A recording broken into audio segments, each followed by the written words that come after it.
Copperhead Strike is a Mack Rides Multi-Launch coaster located at Carowinds in Charlotte, North Carolina. This might seem like an odd choice of a ride to review now, but I just visited Carowinds again with a group of friends a few days ago, so it was fresh in my mind. Plus, I got multiple rides on it, and I already have a Fury review up, and this is easily the second most popular coaster at the park. Like many mock coasters, the stats are not the most impressive out there. Copperhead Strike has 2 launches, hits a top speed of 50 miles an hour, has a max height of 82 feet, features 5 inversions, and has just under 3,300 feet of track. Alright, so with stats like that, how is this one of the most popular rides at Carowinds? Cedar Fair's best coasters usually have top tier stats associated with them as well. But this is a very different coaster for a Cedar Fair park especially, and this starts with the theming. You see, Blue Ridge Junction was added alongside Copperhead Strike, meaning that there is an entire themed area working with the roller coaster. That isn't very common with Cedar Fair properties.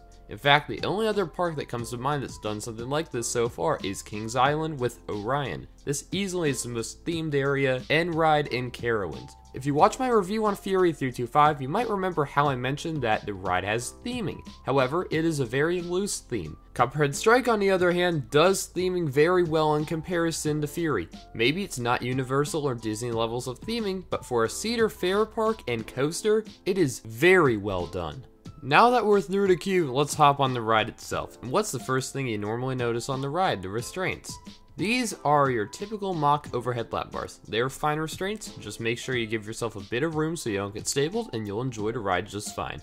This ride easily has one of the most unique elements of all time, a Jojo Roll. This is essentially a heartline roll taken at an extremely slow speed, resulting in insane hang time. Hydra's Revenge is one of the only other coasters here in the US that has this element, so it's nice to see it on another coaster. After this, you make a turn and enter the shed. This shed shows a pre-show, and then you launch. You also get some story elements during this shed scene, but the story is kind of convoluted and doesn't make that much sense in relation to Copperhead's, but you know what? It's there. Enough with the story, let's get back to the launch and the actual ride itself. The launch is not forceful, but it is just meant to get you up to speed, and this is kind of typical for mock coasters. Their launches are not known for being great standout moments on coasters, but this launch works extremely well with this specific coaster because it gives you just enough speed to clear the loop. That is the key, just enough speed, because this results in hang time. It is pretty well known that the coaster's main focus is on quick transitions and hang time,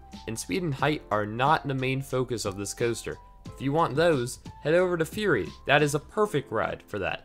But if Copperhead Strike had that speed and height, lots of these elements would feel very different. Okay, so after this vertical loop, which you get insane hang time on, you enter an ejector hill which delivers some good air time as well. You are then thrown to the right through a corkscrew and through an overbank turn. The second launch follows this, and this launch is not that forceful to be honest. I wish it was a bit more forceful. However, it is on an airtime hill, which is a neat sensation. That's not something that's usually done on coasters. This second launch launches you into an inverted top hat, and like the first vertical loop, the hang time on this element is insane. The elements in this half feel much snappier than the first, and this is due to the coaster's compact footprint and the increased speed you are traveling at. These two things combined result in insane forces. You are immediately whipped to the left into another loop. The second launch passes through the center of this loop actually, which makes for a very cool visual, especially since you are looking down at it. My personal favorite moment is next though. This element delivers some awesome forces. It's basically an ejector hill, but it whips you to the right at the same time. You follow this by going through more snappy overbank turns and some more turns, and the train starts to lose momentum as you near the end. However, there is one remaining airtime hill that caught me off guard the first time I rode this, and that is towards the end. After that hill, you hit the final brake run. So if I had to give Copperhead Strike a rating, which I am right now, I think it deserves a 9.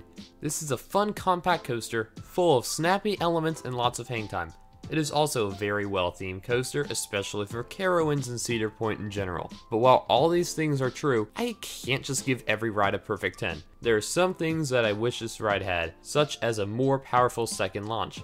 For a coaster to receive a perfect score, it has to wow me in some way, and while this ride is fun, it pretty much just met my expectations as a fun coaster. That's not saying it's bad by any means though, a 9 is still a very respectable score. So have you ridden Copperhead Strike? If so, comment what you thought of it, and while you're at it, Make sure you like this video and subscribe for more theme park content coming to you soon. Thank you for watching, and we'll catch you in the next video.